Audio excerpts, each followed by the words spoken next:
are managing portfolio, it indicates that you are managing either portfolio of assets or portfolio of investment. I want to differentiate between security and assets class. When you purchase a stock, you have bought a security, you have bought an investment. Investment in stock market is different from investments in real estate. Investment in real estate is totally different from investment in fixed income. And the reason is that they have different characteristics. The risk of real estate is not the same as the risk of securities, of stock. Is that correct? And the risk of stock is not the same thing as the risk of what? Of fixed income. So you can see that they have different, they belong to different asset class. We call them asset classes. Fixed income is an asset class because it has its own peculiarities, its own risk expectation and its own return expectation. They are two different things. Real estate is another asset class because in real estate, the risk in real estate is not the same as others. And there are features in real estate that make it a unique asset class. Is that okay? So by asset class, we mean that there are components of investment in this particular group, class, that make it different from others. Stock market, you are buying First Bank, you are buying UBA, you are buying shares. It has its own risk and returns. Is that correct? And it makes it different from investment in real estate. So by that, we classify them as asset classes. Do you understand? So fixed income is an asset class because it has different expectations in risk and returns. Do you understand what I'm saying? Real estate is an asset class because it has different expectations in risk and returns. Stock market is an asset class. Commodity, do you understand? It's equally what?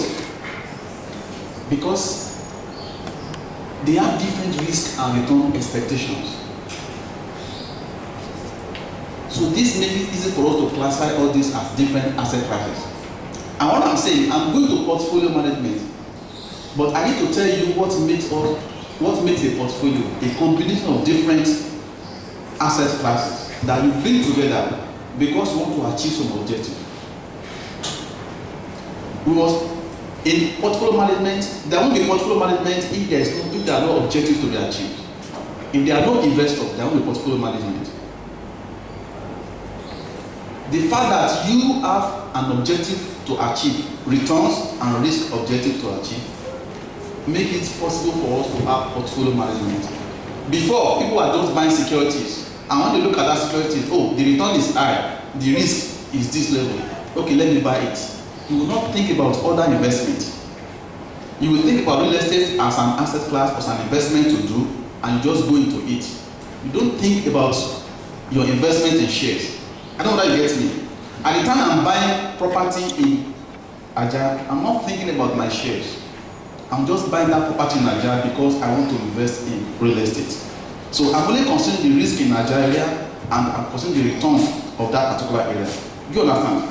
When I'm buying investment in shares, either buying First Bank, Union Bank, or whatever, I'm thinking about shares alone. And I'm thinking about the risk of the investment in shares and the return expectation in shares. I'm not considering any other investment. So on that basis, we say that we invest on securities thinking about it alone, without thinking about it as what? As a portfolio, thinking about what will be the effect of this investment in others.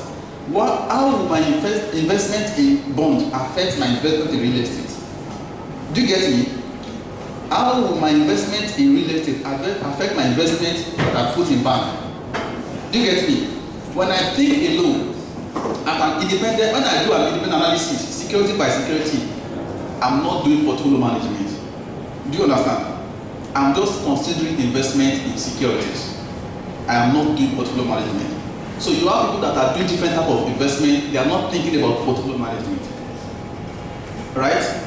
Because to them, it is just investment on a case-by-case analysis and not investment by bringing them together as a whole. Do you understand what I'm saying? So, and that is the difference between investment that you do and when you say you are doing portfolio management. So somebody can be actually engaging in investment without doing portfolio management. When you do portfolio management, what you are saying is like, hey, I have this investment in real estate, I have investment in bond, I have investment in shares, in stock market, I have this investment in other assets. And I need to think about them together collectively and not as what? As an independent, as a standalone investment. It is there that I think about portfolio management. Do you understand it? Yes, sir. So, basically, why do you, as an individual, why do you invest? What are you seeking? When somebody is investing, what is the objective?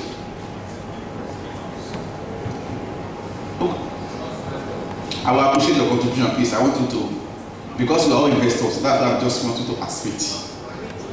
To what? Maximize returns. You want to maximize returns. You want return on investment. That's one of the reasons you are investing, right?